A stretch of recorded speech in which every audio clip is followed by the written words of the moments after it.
খুবই সুন্দর একটা জায়গা, যেটা দেখলে আসলে অসাধারণ লাগে। যে একপাশে সমুদ্র, বিচ, অপর পাশে জাউ বাগান, আর এরপরে হচ্ছে পাহাড়গুলো আপনারা দেখতে পাচ্ছেন, যে সমুদ্রের গা ঘেঁষে দাঁড়িয়ে থাকা সেই পাহাড়গুলোকে দেখা যাচ্ছে। আমার পেছন দিকটা আপনারা দেখতে পাচ্ছেন যে পাহাড়গুলো কিন্তু দাঁড়িয়ে রয়েছে।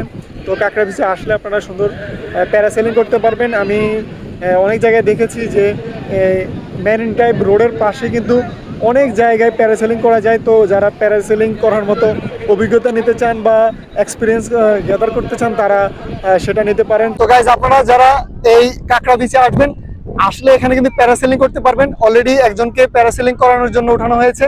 তো এখানে আসলে আপনারা প্যারাসেলিং করতে পারবেন। আমি দেখতে পাচ্ছি যে খুবই সুন্দর একটা ওয়েতে এখানে প্যারাসেলিং করতে পারবেন। তো কাঁকড়া বিচে আসলে কিন্তু অনেকগুলা আপনারা সুযোগ সুবিধা পাবেন, সেগুলো আপনাদেরকে দেখানোর চেষ্টা করেছি। তো কাঁকড়া বিচে এসে আপনারা কিন্তু প্যারাসেলিং করতে পারেন।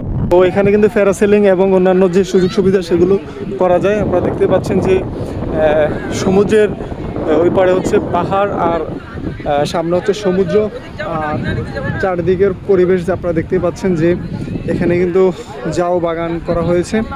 আর জাউ বাগানের পাশেই কিন্তু আপনারা দেখতে পাচ্ছেন যে বিচ, এর সমুদ্র, খুবই অসাধারণ একটি জায়গা। আপনারা এখানে আসলে এই মুহূর্তে কাঁকড়া দেখবেন না আমি মনে করি, কারণ কাঁকড়া দেখার জন্য সময়টা হচ্ছে সকালবেলা। সকালবেলা যখন আসবেন তখন কিন্তু এই কাঁকড়া বিচে কাঁকড়া দেখতে পাবেন। তো যাই হোক, আমরা এসেছি এখানে একটু দেখার জন্য, পরিবেশটা আপনাদেরকে দেখানোর জন্য আসছি। এটা হিমছড়ি পার হয়ে সামনে ইনানিতে যাওয়ার আগে। এখানেও প্রচুর পর্যটক কিন্তু আসছে। সবচেয়ে সুন্দর কথা হলো যে সমুদ্র এক পাশে, অপর পাশে পাহাড়, মাঝখানে বিচ। মানে এখানে আসলে আপনি পাহাড়, সমুদ্র, বিচের এবং জাউ বাগানের যে সৌন্দর্য সেটা উপভোগ করতে পারবেন। তো খুবই সুন্দর একটা জায়গা। আপনারা বিকালবেলা সময় এখানে কাটাবেন, আমি মনে করি আপনাদের জন্য বেস্ট হবে।